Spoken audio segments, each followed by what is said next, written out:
हरे कृष्णा, जय माता दी। आप सभी को गुप्त नवरात्र की हार्दिक शुभकामनाएं। नवरात्रि का त्योहार माँ दुर्गा को समर्पित होता है। नवरात्रि का अर्थ है देवी माँ को समर्पित 9 पवित्र रातें। और यह त्योहार साल में 4 बार होता है। एक तो चैत्र नवरात्र, दूसरा शारदीय नवरात्र और 2 अन्य गुप्त हैं, इसीलिए इन्हें गुप्त नवरात्र कहते हैं। जो कि माघ और आषाढ़ में आने वाले नवरात्र को गुप्त नवरात्र कहा जाता है। गुप्त नवरात्र में 10 महाविद्याओं की पूजा करने का विधान है और इस बार साल 2024 में माघ महीने के जो गुप्त नवरात्र हैं वो 10 फरवरी को शुरू होंगे और 19 फरवरी तक रहेंगे। इसमें 10 महाविद्याओं माँ दुर्गा की 10 महाशक्तियों की पूजा की जाती है। पहले नवरात्र को माँ काली की पूजा की जाती है, दूसरे नवरात्र को माँ तारा की पूजा की जाती है और तीसरे नवरात्र को माँ त्रिपुर सुंदरी की पूजा की जाती है। चौथे नवरात्र में माँ भुवनेश्वरी की पूजा की जाती है। 5वें नवरात्र में माँ छिन्नमस्ता की पूजा की जाती है। छठे नवरात्र में माँ त्रिपुर भैरवी की पूजा की जाती है। 7वें नवरात्र में माँ धूमावती की पूजा की जाती है और 8वें नवरात्र को माँ बगलामुखी की पूजा की जाती है। 9वें नवरात्र में माँ मातंगी की पूजा की जाती है और 10वें दिन माँ कमला देवी की पूजा की जाती है। ये 10 महाविद्याएं 10 रुद्रावतारों की शक्तियां हैं और इन गुप्त नवरात्र की महिमा को आम लोगों तक ऋषि श्रृंगी ने पहुंचाया था और इन नवरात्र का सीधा संबंध तंत्र विद्या से है। सभी साधक और तांत्रिक इन दिनों में देवी दुर्गा की पूजा करते हैं और देवी का आशीर्वाद मांगते हैं। सभी साधकों और तांत्रिकों के लिए विभिन्न पूजा अनुष्ठान जैसे हवन, तांत्रिक मंत्र का जाप, शावर मंत्र का जाप, ध्यान, हठ योग और सख्त उपवास करके सिद्धि प्राप्त करने का सही समय है। यही सही समय है। इस दौरान देवी भगवती के साधक बेहद कड़े नियम के साथ व्रत और साधना करते हैं। और ये जो गुप्त नवरात्र है वो ज़्यादातर हिमाचल प्रदेश, पंजाब, हरियाणा, उत्तराखंड और आसपास के इलाकों में खास तौर पर मनाई जाती है। और जो लोग इस दौरान उपवास रखते हैं उन्हें कई सारे नियमों का पालन करना चाहिए और पालन करना होता है, वरना देवी के प्रकोप का सामना करना पड़ सकता है। इन व्रतों में कोई भी भूल चूक नहीं होनी चाहिए। ऐसी मान्यता है कि जो व्रत रखते हैं वो पूरे 9 दिन तक कहीं दूसरे स्थान पर उन्हें ठहरने की मनाही होती है और इस दौरान पूजा को बेहद गुप्त रखने के लिए भी कहा जाता है। इसका सीधा संबंध तंत्र विद्या से होता है।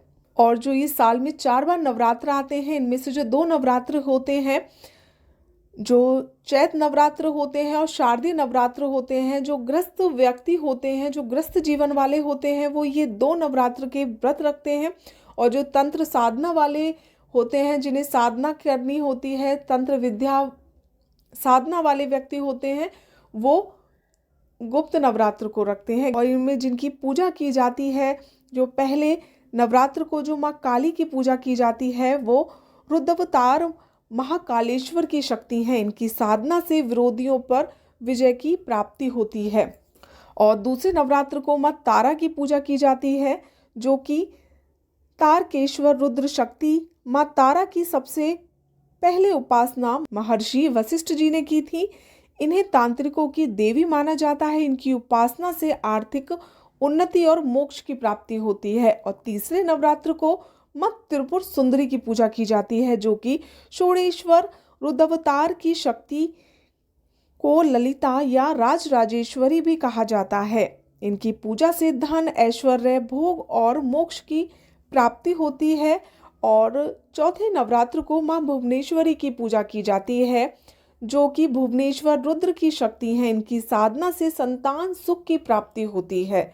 नंबर 5 है माँ छिन्नमस्ता।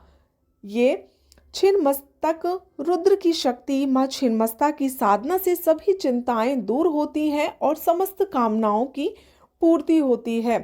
छठे नवरात्र को माँ त्रिपुर भैरवी की पूजा की जाती है, जो कि रुद्र भैरवनाथ की शक्ति हैं। इनकी साधना से जीव बंधनों से मुक्त हो जाता है। नंबर 7 है माँ धूमावती। 7वें दिन माँ धूमावती की पूजा की जाती है, जो धूमेश्वर रुद्र की शक्ति है। इनकी आराधना से सभी संकट दूर होते हैं। लेकिन इनकी पूजा विवाहित नहीं बल्कि विधवा स्त्रियां करती हैं। 8वें नवरात्र में मां बगलामुखी की पूजा की जाती है, जो बगलेश्वर रुद्र की शक्ति। मां बगलामुखी की साधना से मनुष्य को भय से मुक्ति और वाक सिद्धि प्राप्त होती है। 9वें नवरात्र को मां मातंगी की पूजा की जाती है। मतंगेश्वर रुद्र की शक्ति है। इनकी उपासना से जीवन में खुशहाली आती है। 10वें नवरात्र को मां कमला देवी की पूजा की जाती है। कमलेश्वर रुद्र की शक्ति है ये। इनकी कृपा से मनुष्य को धन संतान की प्राप्ति होती है। ये 10 रूप है मां देवी के, रुद्र रूप है ये। मां दुर्गा ने ये रूप क्यों धारण किए, इसकी वीडियो मैंने अपने चैनल पर अपलोड की हुई है। इन सभी की तो आप उन्हें ज़रूर देखें।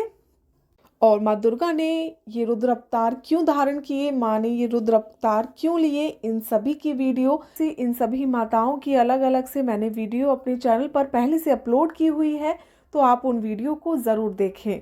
जय माता दी। तो आज इस वीडियो में मैंने आपको गुप्त नवरात्र से जुड़ी जानकारी बताई है। आशा करती हूँ कि आपको ये जानकारी अच्छी लगी होगी। जय माता दी।